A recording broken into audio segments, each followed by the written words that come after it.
Hola, mi nombre es Fabricio Ruiz, de la licenciatura en Derecho por la Universidad Iberoamericana de León. El día de hoy les vamos a hablar de las controversias constitucionales y del juicio de amparo. Bueno, a grandes rasgos podemos decir que la controversia constitucional es el medio de defensa de la Constitución, el cual puede interponerlo cualquier autoridad, ya que como habíamos tratado en clase y como la doctora había mencionado, básicamente en diversos artículos de la Constitución se establecen distintas funciones, distintos ámbitos y aptitudes que tiene cada una de las autoridades para poder ejercer esta controversia. Pero pues básicamente, si lo resumimos, podemos decir que cualquier autoridad de gobierno de distintos rubros, bien podría ser ejecutivo, legislativo, judicial, podría, interponer este recurso. Pues básicamente el trasfondo de esta controversia, cuando hablamos de las autoridades, pues como había mencionado, estas autoridades ya tienen definidos ciertos roles que van a ejercer. Entonces, muchas veces se ve en la práctica que a lo mejor un poder puede invadir las funciones de otro, ¿no? Digamos, tal vez algún poder ejecutivo que se sienta juez y parte podría tal vez invadir un poco lo que es la competencia del poder judicial. Entonces, básicamente podemos decir que esta controversia tiene como fundamento que no se invada, digamos, la función de otro poder o autoridad. También cabe mencionar que solo la Suprema Corte será quien pueda resolver dicha controversia, hablando del ámbito competencial de autoridades. Igualmente, ¿qué es lo que pasa después de que se revisa este recurso? Primero, pues se desecha o se admite, y pues posteriormente se pudiera llegar a declarar una invalidez del acto o la norma que genere esta confusión o invasión de competencias. Estas pues serán de carácter general, lo cual podemos decir que inmediatamente va a suspender esa actividad o esa norma que esté invadiendo alguna función específica o en lo general también.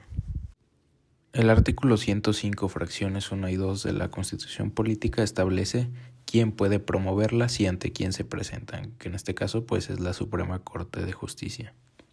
Por su parte, el 103 se refiere a la protección y derechos a la competencia de la Suprema Corte en materia constitucional, lo cual le da una mayor legitimidad a la hora de resolver estos asuntos tan importantes. Después pasamos al juicio de amparo.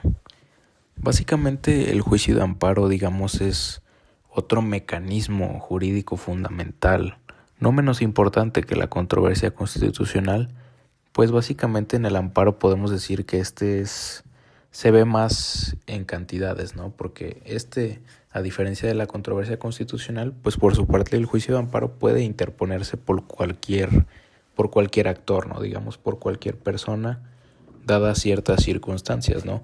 Una de ellas es la violación de garantías individuales o de las mismas formalidades del procedimiento jurídico. Entonces podemos decir que el juicio de amparo es un mecanismo un poco más corto que busca cortar la justicia de una manera más eficaz para que dichos derechos no sean suspendidos en lo que se resuelve, digamos, un juicio ordinario. Igualmente, el artículo 103 de la Constitución menciona básicamente que toda persona tiene derecho al juicio de amparo para que se protejan sus derechos humanos. El 107, que regula el procedimiento del juicio de amparo y establece las autoridades que podrán conocer de estos asuntos. Y el artículo primero y el más fundamental, que todas las personas gozarán de los derechos humanos reconocidos por la Constitución y los tratados internacionales. Entonces básicamente este es el trasfondo del asunto, de que básicamente el juicio de amparo podemos decir que tiene una finalidad de que estos derechos no sean vulnerados y funge como un mecanismo jurídico de más rápida acción. Dentro de este amparo encontramos dos figuras. Una de ellas es el amparo directo.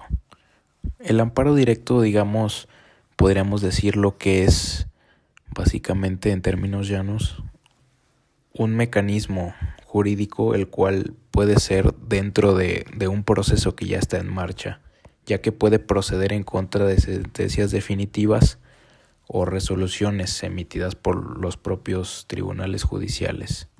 Pero bueno, el trasfondo o contenido de este tipo de amparo es básicamente revisar sentencias que violen derechos constitucionales, ¿no?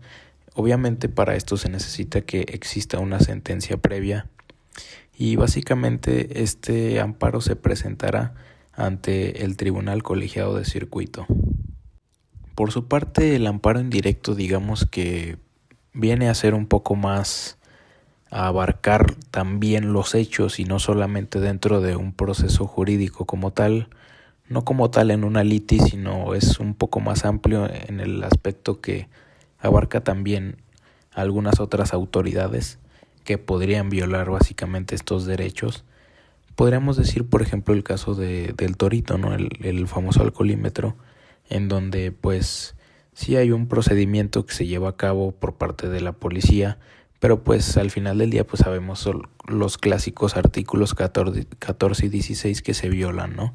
Entonces pues este amparo podría presentarse ante jueces de distrito básicamente, en donde el juez puede conceder la suspensión provisional o definitiva para evitar los daños, igual inmediatamente tomar una acción de ejecución para que estos derechos no sigan siendo vulnerados. Como mencionaba el caso del Torito, pues ¿cuál es la solución? Pues liberar al detenido inmediatamente. Igualmente, como mencionaba, que es un poco más amplio, no solamente se refiere a actos también, ¿no? Ya que pues igual puede ser en cualquier momento, que podría ser antes o durante el procedimiento en donde pues se objete alguna función específica por parte de alguna autoridad. Igualmente, la naturaleza de cada uno de estos amparos se ven regulados en el artículo 107 constitucional, en donde pues básicamente se define quiénes pueden promoverlo, contra qué actos y pues básicamente las características de uno y otro para poder seguir cada proceso por separado.